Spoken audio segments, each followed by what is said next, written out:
Welcome to Dialogues in Afro-Latinidad, a podcast dedicated to amplifying and elevating Afro-Latin American and Afro-Latinx histories, cultures, and communities.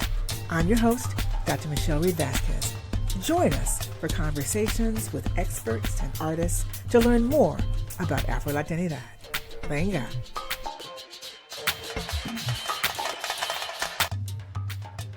I'm excited to welcome today's guest, Dr. Ariana Curtis.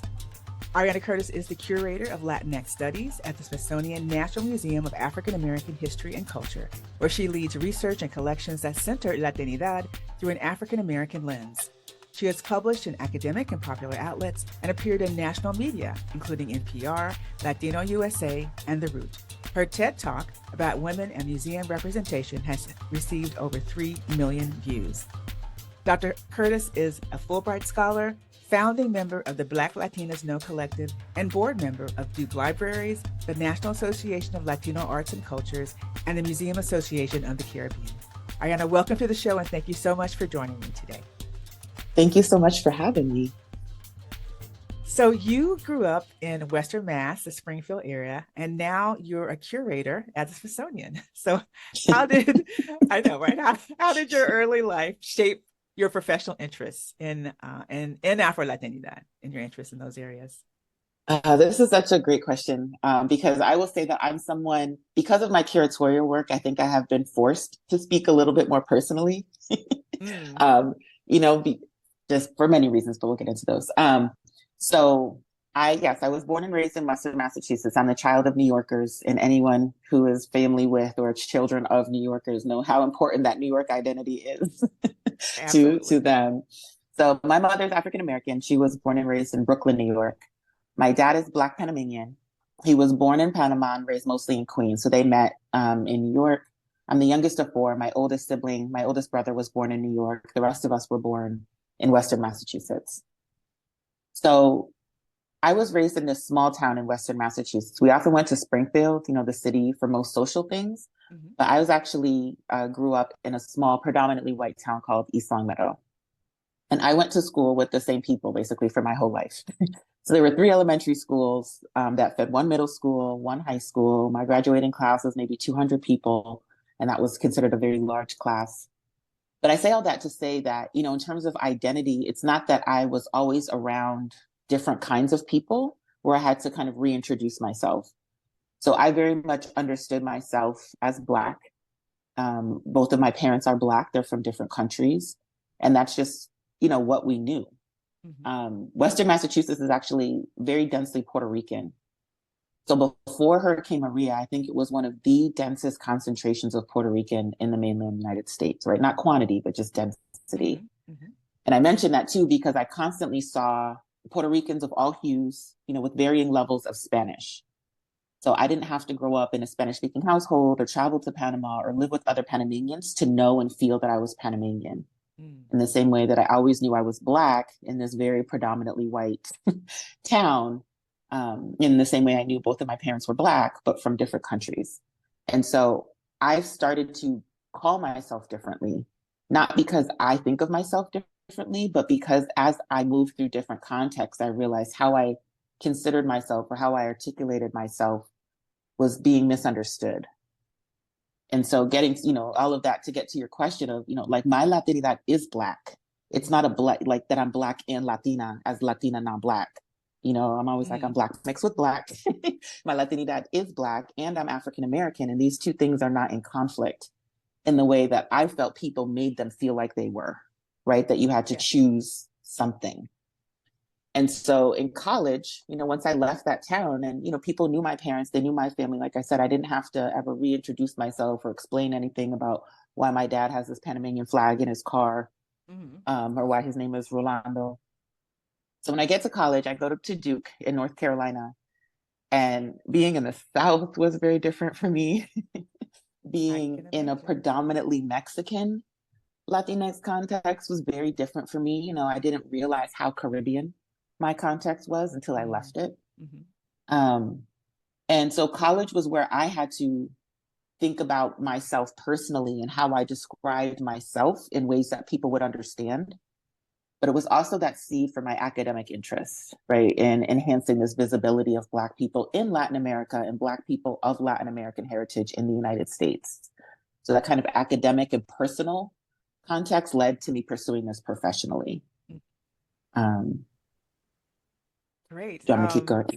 No, I mean, you absolutely can keep going. Okay. Can keep going. Yeah, I would just say, like, I'm a Latin Americanist by training, because that's what was available, right? There wasn't Latinx studies. Right. But my major at Duke was, I appreciated it so much, and I think it has everything to do with why I chose the profession that I chose. So we could choose geographic areas. You could choose 2 geographic areas and take any classes in any discipline that the university offered, as long as they were geographically bound and you had language requirements. Okay. So my areas were North America and Latin America. So Spanish was the language that I chose. I didn't grow up speaking Spanish. I learned. So it was just interesting. It was just like thinking back, it was such a juxtaposition between so many of the classes that I took about North America or African American history, right? Or African American literature, Black studies. And all the classes that I took about Latin America were raceless, right? There were no classes about race in Latin America. And it was always really the same countries that we learned about too. It would be like Argentina and ISI, Brazil, Mexico, Cuba, sometimes Puerto Rico. I remember all my Latin American literature classes were mostly South American male writers. There wasn't, for all of the diversity that we presented in the United States in terms of the courses offered, like none of that was present in the Latin American offerings. And so if I had the chance to choose my own paper topics, I generally chose something about Panama because I just didn't grow up knowing a whole lot about the politics of that country. And then moving on to graduate school, I'm in a program of anthropology, race, gender, social justice. Like I had to create my own independent studies about post-colonial studies or race and Blackness in Latin America. And any classes about race in Latin America really were about Blackness. And so trying to have some independent studies where I was trying to understand other racial dynamics, in the region. And so it's just so interesting to me that when we talk about the United States, race is so present in how we learn about it, how we talk about it, how we understand it. And then Latin America is just like this weird raceless place. Yeah, and so I think I really wanted, yeah, right. In the instruction, in the instruction. And so I think, with those gaping holes, that's really why I wanted my career to focus on Black people, right? And to create work that is publicly accessible, but also has some public accountability, where we're not just writing about Black people as subject, but people are informing what we're doing, receiving it, correcting the record, that we're not just talking to ourselves, because that's how I really felt in college, that I was like, well, there aren't a whole lot of Afro-Latinos here as students. And so you're not getting that feedback as professors, that there are these large gaps and millions of people that you're not representing. I didn't feel like there was that kind of talk back. And so I really wanted my professional life and my career to have that. Well, and we're so glad that you do. And obviously from talking now, it's clear that you're passionate about Afro-Latinidad, and you see it as really integral to what you're doing at the Smithsonian. So talk a little bit more about why you were drawn to the museum realm as a showcase for exploring Afro-Latinidad.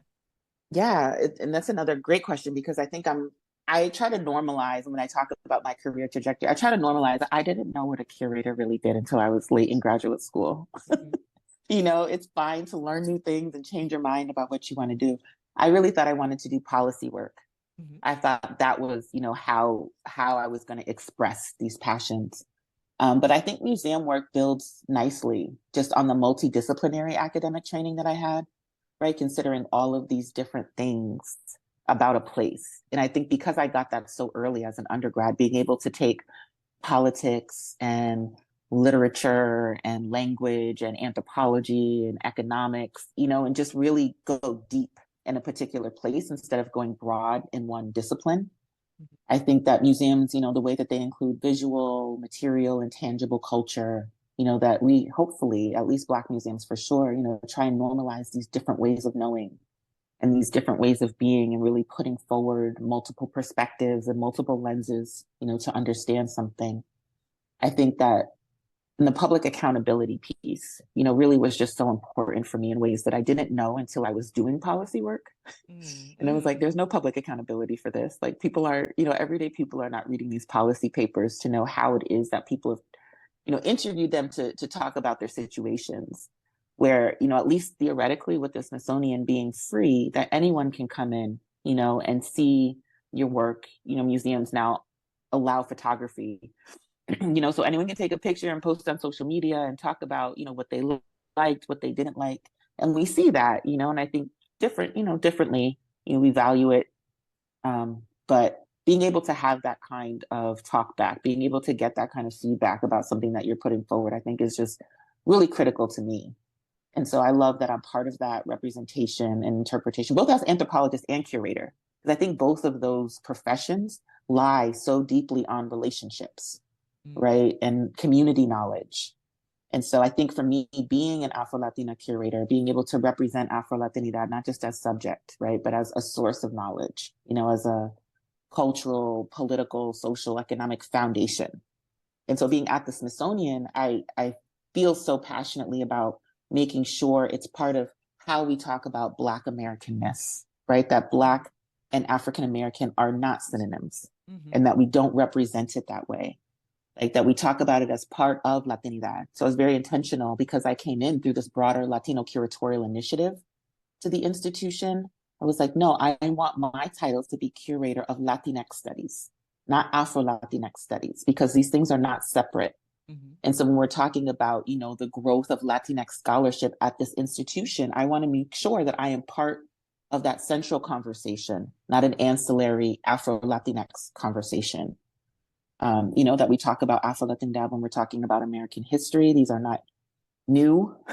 They're not new histories. They're not new identities. If we're talking historically, then we need to be in that conversation, especially global history. I think that goes without saying.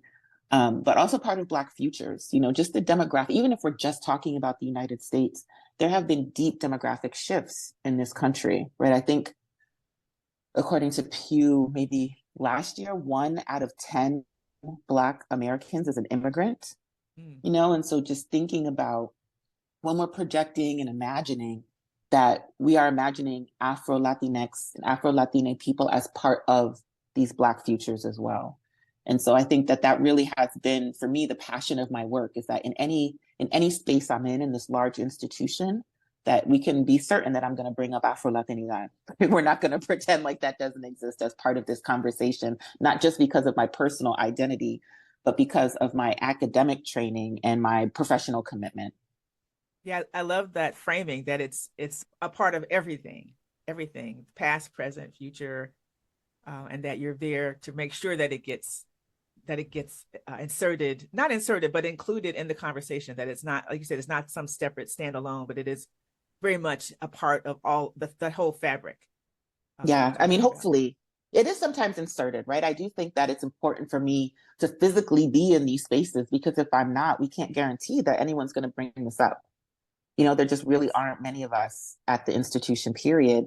And just like I said, the way that I was trained is the way other people were trained, as Afro-Latinidad not being part, of their own academic program. So I do think that there is an insertion and a correction that we provide when we are in these spaces. Definitely. So I want to ask a little bit about all the things you're doing at the Smithsonian, and how that work contributes to our understanding of both Afro-Latin American and Afro-Latinx communities.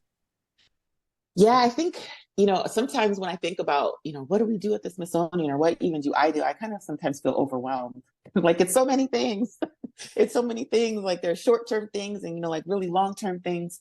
But I think at the heart of it, what I'm hoping is the specificity that's inherent in museum collections, right? That there is a time and a place and a context and connection that is articulated, and a reason why we have this thing. What is the importance of this thing that we have collected? How is it connected to X, Y, or Z? What is the context of its creation? What places does this add to our record? What is the time period in which this existed and how it was used? I think that there really is, for me, a historical rootedness in the work that we do, but always with this idea of contemporary resonance. And I think we talk so much about diversity, but people, in my experience, have a difficult time understanding like what that looks like. And so I think that is so critical to the work that we do in terms of material culture, to show like this is the physical evidence, right, of our existence historically, today. These are artistic representations about, who we are as a people, and the connectedness of it. And I keep talking about connectedness because I do work at an African American museum. So I do think that the connectedness of Black people is so important, but the specificity also, because I think when we talk about Afro-Latinidad, we're talking really about Blackness across an entire hemisphere. Yes. In a way that we don't always talk about other identities in that way. And so I always want to be clear that, like, for me, I'm Panamanian. That is different than being Colombian. It's different than being Cuban. And so I feel a connectedness, right, with other Afro-Latina people. But there's also a specificity and a connectedness I feel with other Panamanians. And just the way that we talk about African American history and culture as different than Afro-Mexican or Afro-Canadian, that we're always giving that acknowledgement of specificity to Black people in this hemisphere as well. Mm-hmm. So I do think that, that geographic specificity is something that I think is really important to the work that we do, because the Smithsonian really is a US-based, a US-looking organization. We acknowledge the human diversity that lives within the United States. And so I think increasingly, we're really including Black diversity in that. And that really has been the role of Black museums in the institution, the National Museum of African American History and Culture above others. Mm-hmm. Can you give us an example of either a past or a current project where you see those pieces coming together in that specificity, but also the broadness, the acknowledgement of all that ethnic diversity within Blackness? Yeah, so I would say I'm laughing to myself because I consider my TED Talk just like a love letter to Black culture. Mm-hmm. And I think there are Black people who have always seen it that way. And other people who are kind of like, oh, until you mentioned it, I didn't really realize that you pretty much only use examples of Black people in this talk, right? Because Black women is not part of the title, right? But I was just like, certainly we can use these examples. We can use these examples of Black women to talk about larger issues, which I think is what I am passionate about, right? Like inserting Blackness into these larger conversations as opposed to always having a separate conversation that deals with Blackness. Mm-hmm. So the anchor object in my TED Talk is the boat seat that is on view in our Cultural Expressions Gallery. It was the very first object donated to the National Museum of African American History and Culture. And I talk about it all the time, but just because I feel like the story is so clear and visually it translates so well that people understand it. So it is the Ecuadorian boat seat that has a carving of a spider web and a spider representing Anansi. Yes. And I feel like, that the Anansi piece, people understand that this is a West African folktale, mm-hmm. right? That traveled through people and rooted all of these different places in the African diaspora. So Anansi stories exist in multiple languages. They have existed across generations, across time. And that is the connection to African American history and culture. Like, we don't have that boat seat because it's from a Black community in Ecuador, right? We're not a diaspora museum. We have this boat seat because it's showing the connection of this Afro-Andean community to African American history and culture, and also to African diasporic communities all over, And so I think being able to see that is different than just talking about culture traveling and existing across generations. And I think another just example in an object example in the museum that I know have really resonated with people, particularly non-Black people, is Ingrid Silva's ballet slippers. So she's a Black Brazilian ballerina. She dances with the Dance Theater of Harlem. And she previously had to use Black opal makeup to color her pink ballet shoes to match her skin tone. And I think for me, it's so important that we not just talk about race as racial identification, right? That we're actually talking about like how race works, how race operates, what that means. And I think this was one of those everyday instances where people are like, wow, they actually did not make ballet slippers in other tones. Mm-hmm. Like she literally had to find and put forward effort just to dance, And so I think those are the kinds of stories that we tell, these big international stories like the boat scene and these small everyday stories like ballet slippers. Mm-hmm. For a project that I actually led, I would say it's the Latinx Collections Portal. Because again, I give a lot of talks and say, the National Museum of African American History and Culture is the only African American museum with a curatorial position dedicated to Latinx studies. And everyone thinks that's wonderful, right? Because firsts are always important. Mm-hmm. But I think people are also like, what does that even mean? Like, what would you collect? Like, what? So I appreciate having this portal that's not an Afro Latinx portal. It's a Latinx collections portal to show how Latinx collections representing Blackness and non-Black Latinidad, what those connections are to African American history and culture, right? To not always have this backdrop of whiteness and think about communities of color and their relationships to each other. And so I'm really proud that we're able to have videos and essays and maps in addition to objects and guided searches for people to have a better understanding contextually and just from an object level of what that looks like and why it's important for us to understand history through these lenses. No, definitely. And just thinking about that, what do you think are some of the most urgent issues for the work that you do, especially as it relates to Afro-Latinidad? I mean, I think the most urgent issue right now in the United States is the census. It's absolutely the census and racial identification, right? For sure. I have found that people are hesitant to call white Latinx people white. And without that recognition of whiteness within Latinidad, other racial differences are also muted. I grew up in a time where you could only check one box. And so often I had to choose between identifying as Black African American or as Hispanic Latino. And so that wasn't, for me, I always chose Black, right? But I also recognized that I have an African American parent. And so it wasn't as though I had two parents who were Black, Hispanic, Latino, and I felt like, okay, this is an absolute mismatch. But I think, the further that I've gotten into just understanding how other people understand or misunderstand race, the fact that the United States' Office of Management and Budget does not acknowledge Latin America as a place where Black people can be from is so dangerous, right? Because racial categories are policy in the United States.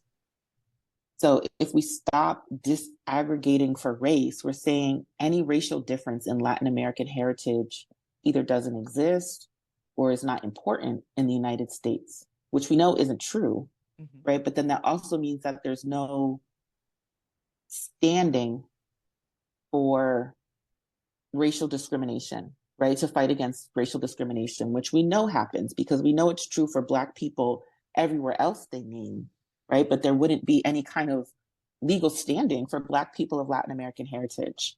And I think just given the political climate that we're in, that is the most urgent, the absolute most urgent issue that we have right now is that it's essentially taking away process, to fight against discrimination, to fight against racial discrimination, because that racial part is the key for US policy. So true. Yeah, I've been having a lot of conversations about the census lately, and the proposed changes. And although this might not be the forum for it, it just seems like why are you putting together two categories that have that are not the same, that they and again, also the other piece of it is the issue when you mentioned the issues of inequality. How does that translate into resources? Because that is partly the counting takes Right. place in order to distribute resources too. And so if you're not counting people and communities, then guess what? They're not getting the support that they need either. So or they're saying, that we will give your community support, but we know the way racism exists, that there will be people who won't benefit from that. right? And I think for me, it's just, Jason probably would be like, stop talking about this. I don't know. But the the fact that we can acknowledge, like, everywhere else in the world where there are Black people, there is discrimination. This is removing that, from any people of Latin American heritage. And I always go back to Mendez versus Westminster as one of those precedent cases for Brown versus the Board of Education. And I know people like to uphold it as this important precedent case, but I think that sometimes the importance of that case is misunderstood. And what it basically said, right, is that Mexican is not a race, that Latino is not a race. Mm-hmm. And therefore, separating Mexican students from white students is illegal because the law is about racial segregation. And so my fear with the census is that there now is no grounds, because they're not saying that Latino is a race. They're just counting it on the same level as a race, but it's not a race. Right. So you can't take up any kind of racial discrimination suits because now there's no counting for race and this category is not a race. And so that's the area that I think is so dangerous, because that's not true for any other group, right? The other case that I always think about in terms of Brown versus the Board of Education is Lum versus Rice, which was in the 20s, where the United States Supreme Court, there was a Chinese family in Mississippi who wanted their kids to go to the white school. And the Supreme Court said, no, racial minority children go to a different school because Asian, Chinese is a race in the eyes of the United States, whereas Mexican, Latino is not. And I was like, oh my gosh, we're headed to a very bad place. And so I think part of the role of public scholarship and, the very public way that the Smithsonian exists is to reinforce, not even to normalize, but to reinforce racial difference.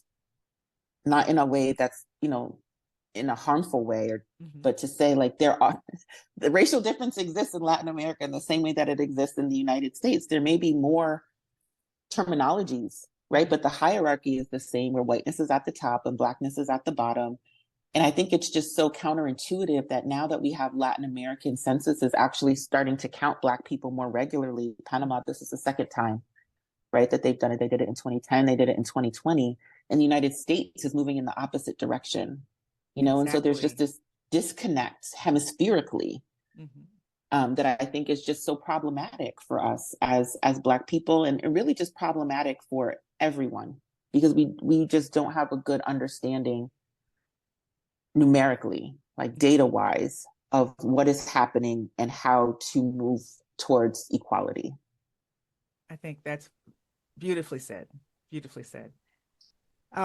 So as we kind of get to our last kind of closing question, although I could certainly talk with you all day. So in addition to your publications, your TED Talk, and your work with the Black Latinas No Collective, what other kinds of resources would you recommend to people who want to learn more about what the Smithsonian does surrounding Latinx and Afro-Latinidad, Afro-Latin American, Afro-Latin communities more broadly? What kind of resources? Well, the Smithsonian is interesting because it's a huge institution and there are Latinx scholars all over. So I'm at the National Museum of African American History and Culture. Definitely check out our Latinx collections portal. It is award-winning, which we're very proud of. There are exhibitions that are opening all over. So one that I'm excited about, and I had some conversations with the curators. I wouldn't say I was an advisor to it, but we had some really wonderful conversations. A show called 1898 about American imperialism is opening at our National Portrait Gallery, and one of the curators is Taina Caragol, who was also hired through this Latino Curatorial Initiative. The legislation passed for the National Museum of the American Latino. So what was our Smithsonian Latino Center is now the National Museum of the American Latino. And it's going to be very interesting just to see how they're able to set themselves up as a museum, whereas before they were a center. So they didn't have scholars, they didn't have curators, they didn't have a collection. And so they will be in the process of building that, which is obviously going to have repercussions around the institution. because we haven't before had a real national collection that represented Latinidad in any way. There were always these collections at different museums under different missions, right? So what I'm doing at African American History and Culture, what Taina does at the Portrait Gallery, what our colleagues do at American History. So I'm looking forward to that. But I do think that some of the other work of the Smithsonian is really just uplifting other great scholarship and work that exists. You know, so I was able to do a book talk, for example, with Keisha about her book, Panama in Black, and just being able to connect with scholars who are on the ground doing this work and put this in front of a larger audience, the kind of audience that the Smithsonian has as an institution. Well, wonderful. And we'll certainly make that information available on our podcast episode page. I just want to thank you so much for sharing your journey with us. It's clearly very personal, but also professional. And we just love the work that you're doing. And so I look forward to more of it. Thank you. Thanks for listening. If you enjoyed this episode of Dialogues on Afro-Latinidad, please subscribe to our podcast and tell a friend. For links to the resources mentioned in the interview, visit our website at michellereedvasquez.com/podcast.